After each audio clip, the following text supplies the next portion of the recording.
إن الحمد لله نحمده ونستعينه ونستغفره ونؤمن به ونتوكل عليه ونعوذ بالله من شرور أنفسنا ومن سيئات أعمالنا. من يهده الله فلا مضل له ومن يضلله فلا هادي له، وأشهد أن لا إله إلا الله وحده لا شريك له، وأشهد أن نبينا محمدا عبده ورسوله. أما بعد فإن خير الحديث كتاب الله، وخير الهدي هدي محمد صلى الله عليه وسلم، وشر الأمور محدثاتها، وكل محدثة بدعة، وكل بدعة ضلالة، وكل ضلالة في النار. فأعوذ بالله من الشيطان الرجيم. يا أيها الذين آمنوا اتقوا الله اتقوا الله حق تقاته ولا تموتن إلا وأنتم مسلمون. بسم الله الرحمن الرحيم. يا أيها الناس اتقوا ربكم الذي خلقكم من نفس واحدة وخلق منها زوجها وبث منهما رجالا كثيرا ونساء، واتقوا الله الذي تساءلون به والأرحام إن الله كان عليكم رقيبا.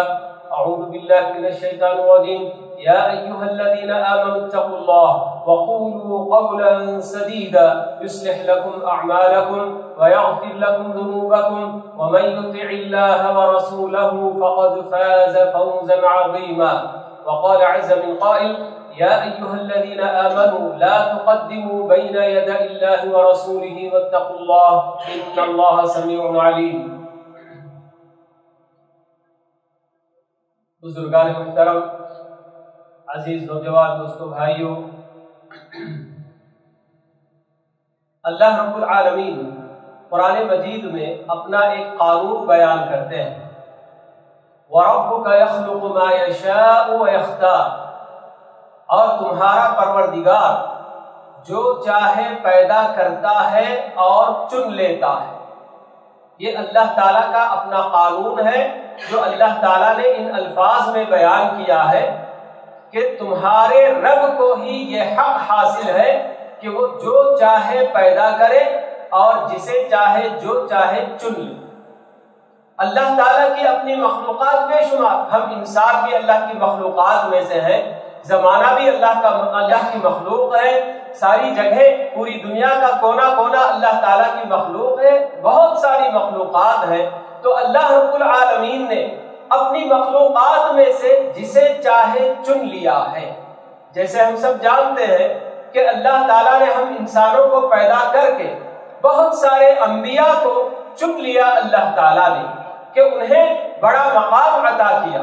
اور انبیاء میں سے بھی اللہ تعالیٰ نے 5 اولو العزم پیغمبروں کو چن لیا،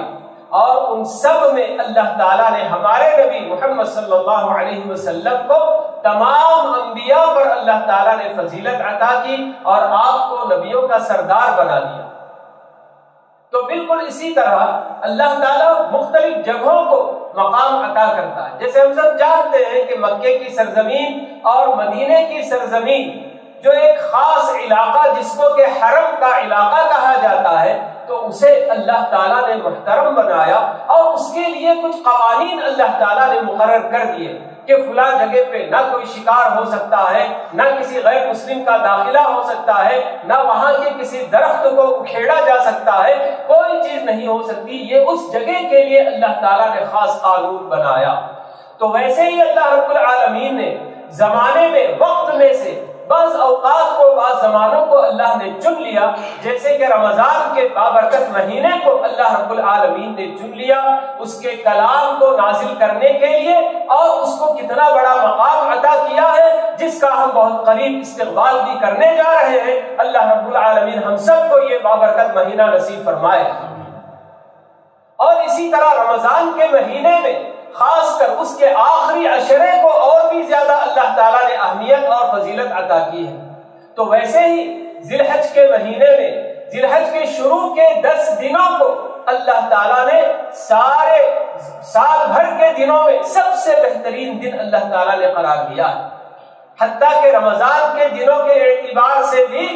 ذی الحج کے مہینے کے شروع کے 10 دن یہ دنوں کے اعتبار سے سب سے افضل ترین دن ہیں، اور راتوں کے اعتبار سے رمضان کے آخری عشرے کی راتیں سب سے افضل ترین راتیں ہیں.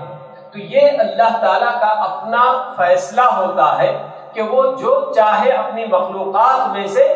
پیدا بھی کرتا ہے اور چن بھی لیتا ہے اور ان کو مقام اور فضیلت اور اہمیت عطا کرتا ہے، مگر اللہ تعالیٰ نے یہ اختیار اپنے بندوں میں سے بھی کسی کو، حتیٰ کہ اپنے مقرب نبی محمد صلی اللہ علیہ وسلم کو بھی اللہ تعالیٰ نے یہ اختیار نہیں دیا کہ آپ بھی اپنے طور پر کسی چیز کو محترم بنا دیں۔ تو ہم لوگ جس مہینے سے گزر رہے ہیں یہ شعبان کا مہینہ، تو کیا شعبان کے مہینے کو بھی اللہ رب العالمین نے دیگر اور زمانوں کی طرح سے کوئی خاص اہمیت دی ہے؟ کیا اس کی کوئی فضیلت ہمیں بیان کی گئی ہے؟ تو یہ ہمیں معلوم کرنا، کیونکہ آج اس وقت امت مسلمہ کی ایک بہت بڑی تعداد شعبان کے مہینے میں اور بالخصوص آنے والی جو رات ہم گزارنے والے 15ویں شعبان جس کو ہم کہتے ہیں، اور لوگوں کی زبانوں میں شب برات کے نام سے معروف ہے، مشہور ہے، تو کیا اس کی کوئی خاص اہمیت ہے، فضیلت ہے؟ تو ہمیں احادیث کا ذخیرہ جب ہم کھنگالتے ہیں تو ایک بات یہ ضرور نظر آتی ہے کہ پیارے نبی صلی اللہ علیہ وسلم اس 15ویں شعبان کی رات کے بارے میں بتاتے ہیں کہ جب شعبان کے بالکل آدھا مہینہ گزر کر جو رات آتی ہے وہی 15ویں رات، تو اللہ رب العالمین اپنے سارے بندوں کو دیکھتا ہے اور ان سب کی مغفرت اللہ تعالیٰ فرماتا ہے۔ شعبان کی 15ویں رات کو اللہ تعالیٰ اپنی جانب سے انعام کے طور پر ہم نے جو کچھ بھی غلطیاں کی ہیں، گناہ کے کام کیے ہیں، چھوٹے بڑے جو بھی ہوں، اللہ تعالیٰ اپنا فضل و احسان ہم پر کرتا ہے اس رات میں کہ ہمارے اپنے گناہوں کو اللہ تعالیٰ بخشتا ہے، معاف کرتا ہے۔ لیکن پیارے نبی صلی اللہ علیہ وسلم نے بتا دیا کہ اگر کوئی مشرک ہے تو اللہ تعالیٰ اس کے گناہ معاف نہیں کرتا۔ ایک مشرک اور دوسرا بندہ آپ نے بتایا کہ جس کے دل میں کسی اور کے لیے کینہ ہو، حسد ہو، بغض ہو، عداوت ہو، تو ایسے بندوں کو، شرک کرنے والے بندے اور اپنے سینے میں دوسروں کے لیے عداوت، دشمنی، حسد، بغض وغیرہ رکھنے والے بندوں کو اللہ تعالیٰ معاف نہیں کرتا۔ یہ بات پیارے نبی صلی اللہ علیہ وسلم نے ضرور بتائی ہے، اور ہمیں یہ بھی معلوم کر لینا چاہیے کہ جس طرح رمضان کے مہینے کی اہمیت بتا کر پیارے نبی صلی اللہ علیہ وسلم نے ہمیں عمل پر ترغیب دلائی اور خود آپ کر کے بھی دکھایا اپنی امت کے سامنے، بہت ساری عبادتوں میں آگے بڑھ چڑھ کر آپ حصہ لیا کرتے تھے رمضان کے مہینے میں، اور ویسے ہی ذی الحج کے شروع کے 10 دنوں کے بارے میں بھی آپ نے ہم کو یہ بات بتائی کہ یہ 10 دن بڑے اہم ہیں اور ان دنوں میں کیا جانے والا ہر نیک عمل اللہ رب العالمین کو بے حد پسندیدہ ہے، یہ بھی آپ نے ہم کو بتا دیا۔ لیکن اس رات کے تعلق سے آپ نے یہ فضیلت ضرور بتائی کہ اللہ تعالیٰ بندوں کے گناہ معاف کرتے ہیں، مگر مشرک اور جس کے دل میں کسی اور کے لیے عداوت، دشمنی، کینہ، حسد ہو، تو ایسے بندوں کے گناہ اللہ تعالیٰ معاف نہیں کرتا۔ مگر اس کی وجہ سے پیارے نبی صلی اللہ علیہ وسلم نے نہ اس مہینے کو اور نہ اس رات میں ہم کو کسی طرح کی عبادت کرنے کی طرف کوئی ترغیب آپ نے نہیں دلائی۔ اپنی جگہ پر یہ فضیلت آپ نے بتائی ضرور، مگر اس کے باوجود آپ نے امت سے یہ نہیں بتایا کہ یہ اتنی اہم رات ہے کہ اس رات کو جیسے شب قدر کے تعارف پر آپ نے بتایا اس کے تعلق سے کہ شب قدر میں جی کتنی عبادتیں آپ کیا کرتے تھے، بلکہ مائی عائشہ تو بتاتی کہ پوری رات آپ جاگ کر اللہ تعالیٰ کی عبادت میں مصروف رہا کرتے تھے اور خود اپنی بیویوں کو بھی اٹھایا کرتے تھے۔ اس طرح کی کوئی بات پیارے نبی صلی اللہ علیہ وسلم کے حوالے سے صحابہ کرام نے کسی طرح کی کوئی فضیلت یا کوئی خاص عمل اور عبادت اس رات کے لیے اللہ کے نبی صلی اللہ علیہ وسلم سے ہمارے لیے نہیں بیان کیا۔ حالانکہ صحابہ کرام رضوان اللہ علیہم اجمعین پیارے نبی صلی اللہ علیہ وسلم کی ایک ایک سنت، چھوٹی چھوٹی سنتوں کو بھی ہم تک نقل کیا ہے، بیان کیا ہے۔ اگر واقعی اس رات کی کوئی خاص اہمیت ہوتی اور اس میں کوئی خاص عبادت اگر کی جانی چاہیے ہوتی تو پیارے نبی صلی اللہ علیہ وسلم اپنی امت کو ضرور اس کی طرف رہنمائی فرماتے اور خود عمل بھی کر کے دکھاتے، لیکن پیارے نبی صلی اللہ علیہ وسلم کا ایسا کوئی عمل ثابت نہیں ہے۔ چنانچہ ہماری اپنی ذمہ داری یہی ہے کہ اس رات کی اہمیت کے تعلق سے ہم کو بس یہ عقیدہ ضرور رکھنا ہے کہ 15ویں شعبان کو رات کو اللہ رب العالمین اللہ کے بندوں کے گناہ معاف فرماتے ہیں، لیکن مشرک اور مشاہد کہا گیا عربی زبان میں اس کے لیے کہ جس کے دل میں کسی اور کے لیے حسد بغض وغیرہ ہو تو ایسے بندوں کے گناہ معاف نہیں فرماتا۔ یہ عقیدہ ہم ضرور رکھیں گے، لیکن اصل چیز جو اسی حدیث میں ہم کو غور کرنے کی ہے وہ یہ ہے کہ اتنا بڑا انعام پیارے نبی صلی اللہ علیہ وسلم نے اس رات کے بارے میں بتایا کہ اللہ تعالیٰ کا اتنا بڑا انعام حاصل ہوتا ہے کہ بندے اپنی جانب سے اللہ کے دربار میں توبہ بھی نہ کریں، گڑ گڑائیں بھی نہ، مگر اس کے باوجود اللہ تعالیٰ اپنے فضل و کرم سے ہمارے اپنے گناہ معاف فرماتا ہے۔ لیکن جس کے گناہ معاف نہیں کرتا اللہ تعالیٰ، اس میں سب سے پہلے مشرک کا ذکر کیا گیا۔ تو ہماری اپنی ذمہ داری یہ ہے کہ ہم کو یہ دیکھنے کی ضرورت ہے، اپنے آپ کو کھنگالنے کی ضرورت ہے، یہ دیکھنا ہے کہ کہیں ہم سے بھی کوئی شرکیہ عمل تو نہیں ہو رہا ہے کہ اتنی بڑے انعام سے ہم اللہ تعالیٰ کے محروم نہ ہو جائیں۔ بندے اس پر غور نہیں کرتے۔ آج کتنے مسلمان ایسے ہیں جو شب برات کی یا پھر یہ 15ویں شعبان جو کہ لوگوں کے درمیان معروف ہے شب برات کے نام سے، اسے ایک تو عید کا بھی نام دے دیا ہے۔ آج ہمارے اپنے معاشرے میں شعبان کی عید یہی جو نا لوگوں کے دلوں یا زبانوں پر بالکل معروف ہے، حالانکہ مسلمانوں کی صرف 2 عید بتائی گئی، ایک عید الفطر ہے اور ایک عید الاضحیٰ، اس کے علاوہ تیسری کوئی عید مسلمانوں کی نہیں ہے۔ تو یہ شعبان کی اس رات کے تعلق سے جو اتنا بڑا انعام ہم کو دینے کی بات بتائی گئی ہے، تو آج بہت سارے مسلمان کتنے شرکیہ کام کر جاتے ہیں اور انہیں اس بات کی ذرا بھی پرواہ نہیں ہوتی کہ میرا پروردگار میرے گناہ کو معاف نہیں کرے گا، کیونکہ پیارے نبی صلی اللہ علیہ وسلم نے یہ قید بتائی ہے کہ گناہ معاف ہونے کے لیے یہ شرط ہے کہ اس سے کوئی شرکیہ عمل نہ ہوتا ہو۔ تو ہمیں یہ معلوم کرنا کہ بھئی شرک کیا ہے اور کہیں مجھ سے بھی ایسا کوئی شرکیہ عمل تو نہیں ہو رہا ہے کہ جس کی وجہ سے میں اللہ تعالیٰ کے اتنے بڑے انعام سے محروم ہو جاؤں گا۔ شرک مسلمان جو اللہ پر عقیدہ رکھتا ہے، اللہ پر ایمان رکھتا ہے، کیونکہ ہمارے اپنے پاس شرک کی 2 باتیں ہیں، ایک تو اللہ تعالیٰ ہی کو نہ مان کر غیر اللہ جیسے کہ مورتیاں یہ وہ بنا کر لوگ پوجا پاٹ کرتے ہیں، وہ بھی شرک ہے، اور اس کے ساتھ ساتھ شرک کی دوسری قسم یہ کہ اللہ تعالیٰ کے جو خاص کام ہیں، ایسے کام کے جو سوائے اللہ کے اور کوئی نہیں کر سکتا، ایسے کاموں میں کسی اور کو اللہ کے ساتھ شریک کرنا اور یہ عقیدہ رکھنا کہ جیسے اللہ تعالیٰ کرتا ہے ویسے ہی یہ بھی کر سکتے ہیں، تو یہ بھی شرک اکبر ہے جسے اللہ تعالیٰ کبھی معاف نہیں کرتا۔ تو شرک اکبر میں کتنے مسلمان مبتلا نظر نہیں آتے ہم کو۔ اللہ تعالیٰ ہمیں بتاتے ہیں کہ بیماریوں سے شفا دینے کا کام صرف اور صرف اللہ رب العالمین کا ہے، لیکن بیماری سے شفا پانے کے لیے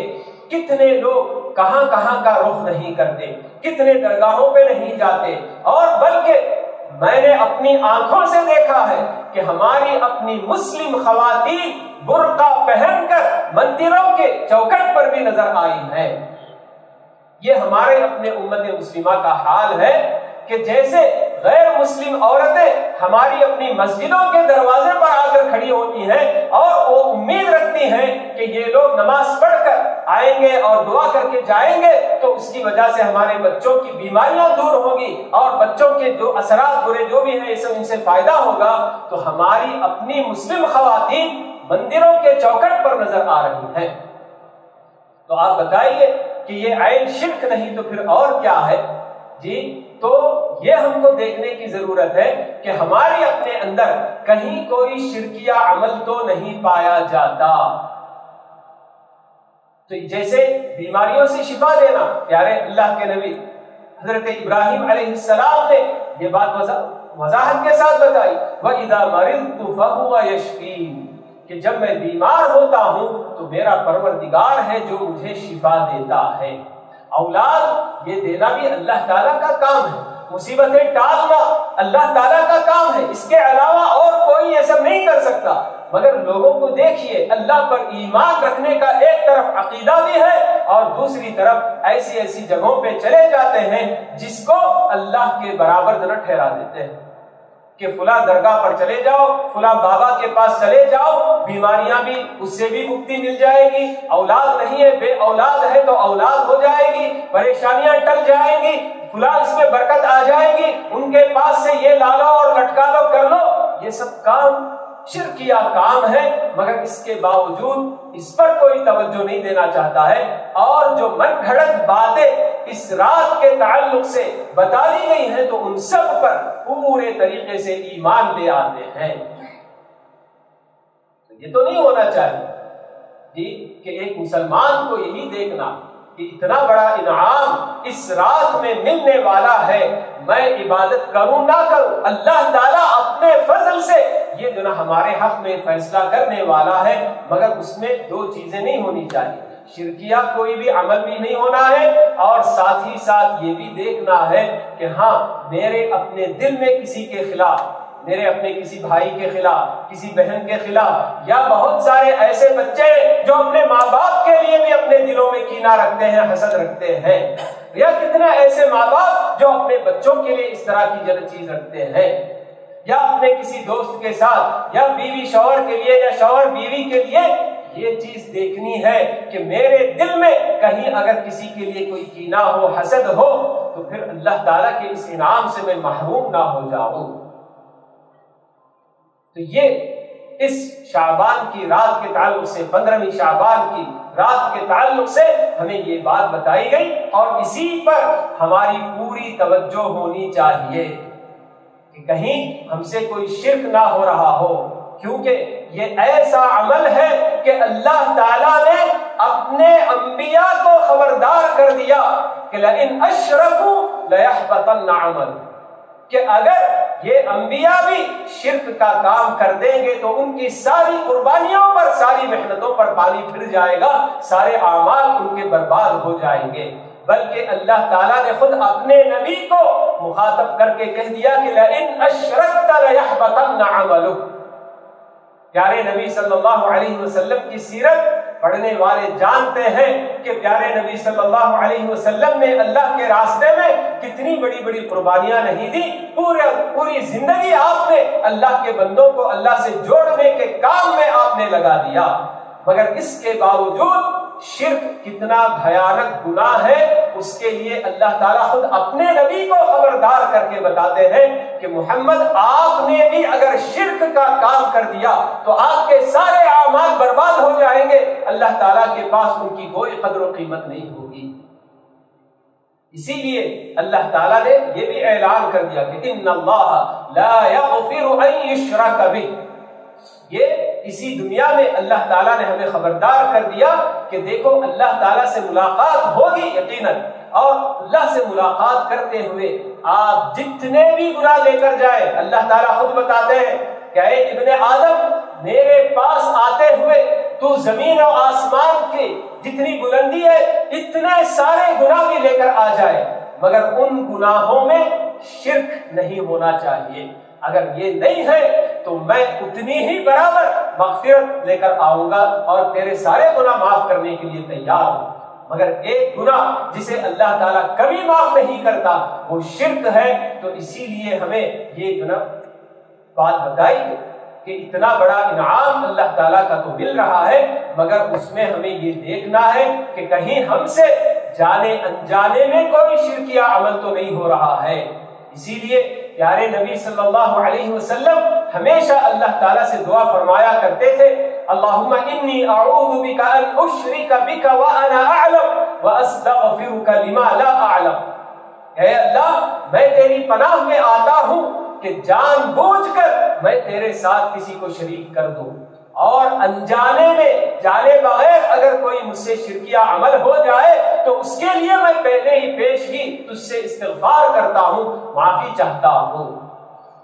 جب پیارے نبی صلی اللہ علیہ وسلم اس طرح کی دعا فرمایا کرتے ہیں تو پھر میں اور آپ کتنے زیادہ اس کے محتاج نہیں ہیں. اور قدم قدم پر ہمیں بالکل چوکنا رہنا چاہیے کہ کہیں ہم سے کوئی شرک یا عقیدہ کوئی عمل ایسا سرزد نہ ہو جائے کہ ہمارے اپنے سارے اعمال برباد ہو جائیں گے اور اللہ رب العالمین کے پاس ان کی کوئی قدر و قیمت نہیں ہوگی. تو یہ شعبان کے مہینے میں پیارے نبی صلی اللہ علیہ وسلم سے جو عمل ثابت ہے وہ یہ کہ آپ پورے مہینے کے کثرت سے روزہ رکھا کرتے ہیں. رمضان کے بعد سب سے زیادہ روزہ جس مہینے کا آپ رکھتے تھے تو وہ شعبان ہی کے مہینے کا. صحابہ یہاں تک بتاتے کہ ہمیں ایسے لگتا تھا شاید آپ شعبان کے بھی پورے مہینے کا روزہ رکھ دیں گے، لیکن رمضان کے علاوہ کسی بھی اور مہینے کا پورا روزہ رکھنا جائز نہیں. نفل روزہ ہی صحیح مگر پورے مہینے کا روزہ جیسے کہ رمضان کے ساتھ برابر ہو جائے ایسا درست نہیں ہے. تو اسی لیے آپ آخر میں چل کر ایک دو روزہ چھوڑ دیا کرتے تھے. تو یہ کثرت سے روزہ رکھنا یہ آپ کی سنت رہی ہے. آپ سے پوچھا گیا، صحابہ نے پوچھا کیا بات ہے کہ آپ کو ہم دیکھتے ہیں کہ رمضان کے علاوہ شعبان میں جتنے زیادہ آپ روزہ رکھتے ہیں کسی اور مہینے میں اتنا آپ نہیں رکھتے. تو آپ نے یہی جواب دیا کہ شعبان کے مہینے میں بندوں کے اعمال اللہ رب العالمین کے روبرو پیش کیے جاتے ہیں. تو میں یہ چاہتا ہوں کہ میرے اپنے اعمال جب پیش کیے جائیں تو میں روزے کی حالت میں رہوں. کب پیش کیے جائیں گے کیا ہوگا اللہ تعالیٰ ہی بہتر جانتا ہے. تو اسی لیے آپ پورے مہینے کا زیادہ سے زیادہ روزہ رکھا کرتے تھے. اور آپ نے یہ بھی امت کو تعلیم دی کہ جب 15 شعبان مکمل ہو جائے تو اس کے بعد روزہ نہیں رکھنا چاہیے. رمضان کا مہینہ آنے والا ہے جس کے روزے فرض ہیں. اگر کوئی بندہ، ہم تو جانتے ہی ہیں کہ رمضان کا یہ مہینہ جیسے ہی آتا ہے جن لوگوں پر روزہ رکھنا بڑا ہی شاق گزرتا ہے، بڑی مشکل ہوتی ہے، تو پہلے دن سے ہی وہ برابر کاؤنٹ ڈاؤن شروع کرتے ہیں. ہاں 1 دن ہو گیا، 2 دن ہو گیا، 3 دن ہو گیا، ایسے بالکل کہ کب یہ ختم ہوگا. اگر شعبان بھی کے کچھ دن اور روزہ رکھ لیا اور اس کے بعد کنٹینیو اگر رمضان کے روزے رکھنا ہو تب تو ہو سکتا ہے کہ وہ اوب جائے روزہ رکھنے سے اور جو فرض ہے اس روزے میں کہیں کوتاہی نہ ہو جائے. تو اس لیے آپ نے یہ تعلیم دی کہ شعبان کی 15ویں تاریخ کے بعد روزہ نہیں رکھنا چاہیے تاکہ رمضان کے لیے بندہ چست رہے روزہ رکھنے کے لیے. لیکن یہ بھی ان لوگوں کے لیے جو رمضان کے علاوہ کبھی روزہ رکھنا جانتے ہی نہیں. ورنہ وہ بندے جو سال بھر جن ایام میں روزہ رکھنے کی فضیلت ہم کو بتائی گئی، جیسے ہر مہینے کی 13، 14، 15 تاریخ کو روزہ رکھنا یا پھر ہر پیر اور جمعرات کے روزہ رکھنے کا اہتمام کرنا، تو ایسے بندوں کے لیے اس میں ممانعت نہیں ہے. 15 شعبان کے بعد بھی ان کو پیر اور جمعرات کا روزہ رکھنے کے لیے بالکل اجازت ہے. اور جو لوگ کثرت سے روزہ رکھنے کے عادی ہیں پیر جمعرات کے علاوہ بھی، کیونکہ ایک روزہ اللہ کے لیے رکھنے کی فضیلت ہم کو بتائی، رمضان کا نہیں، ایسے ہی نفل روزہ کہ ایک روزہ اگر بندہ اللہ کے لیے رکھتا ہے تو اللہ تعالیٰ اس کے اور جہنم کے درمیان 70 سالوں کی مسافت اللہ تعالیٰ پیدا کرتے، دوری پیدا کر دیتے ہیں ایک روزہ رکھنے کی وجہ سے. تو ایسے میں جو لوگ روزہ رکھنے کے عادی ہیں ان کے لیے اس میں کوئی ممانعت نہیں ہے. جو لوگ رمضان میں صرف روزہ رکھنا جانتے ہیں، اس کے علاوہ کبھی پورے 11 مہینے کبھی کوئی روزہ نہیں رکھتے، تو ایسے لوگوں کے لیے اس کے اندر ممانعت ہے کہ وہ 15 شعبان کے بعد روزہ نہ رکھیں۔ تو یہ کچھ باتیں تھیں جو میں نے آپ لوگوں کے سامنے رکھی ہیں، اور میں آپ کو یہ بھی بتا دوں کہ میں نیک اعمال سے روکنے کے لیے اس طرح کی باتیں نہیں کر رہا ہوں، کیونکہ بہت سارے لوگ یہ بھی سمجھتے ہیں کہ اگر ہم نے رات میں عبادتیں کر لی، نمازیں پڑھ لی تو کیا ہے، کوئی برا کام تو ہم نے نہیں کیا۔ ہمیں یہ معلوم ہونا چاہیے کہ نیک اعمال اپنی جگہ پر نیک اعمال ہیں، مگر کسی بھی نیک عمل کے لیے کوئی جگہ یا کوئی وقت اپنی جانب سے مخصوص کر کے اس وقت میں ہم کو یہ عمل کرنا چاہیے، یہ جب کرتے ہیں تو یہ بدعت ہو جاتی ہے چیز۔ اور اللہ کے نبی صلی اللہ علیہ وسلم ہر جمعہ کے خطبے میں یہ ہمیشہ پڑھا کرتے ہیں، خیر الہدی ہدی محمد صلی اللہ علیہ وسلم وشر الامور محدثاتها وكل محدثة بدعة وكل بدعة ضلالة وكل ضلالة في النار۔ ہمیشہ آپ اپنی امت کو تنبیہ کیا کرتے تھے کہ دین میں کسی بھی طرح کی نئی ایجاد سے بچو، بار بار۔ کیوں؟ اس لیے کہ شیطان اس راستے سے لوگوں پر حملہ کرتا ہے اور لوگوں کے ذہن میں یہ بٹھاتا ہے کہ آپ جو کر رہے ہیں وہ تو عبادت ہے، عبادت میں کیوں نہیں کریں گے، عبادت میں کیا خرابی ہے کرنے میں۔ تو جیسے کہ میں نے شروع میں بات بتائی کہ اللہ تعالیٰ کا ہی بس اختیار ہے کسی بھی جگہ کو، کسی بھی وقت کو محترم بنانے اور اس کو اہمیت دینے کا۔ تو اللہ کے رسول نے جب ہمیں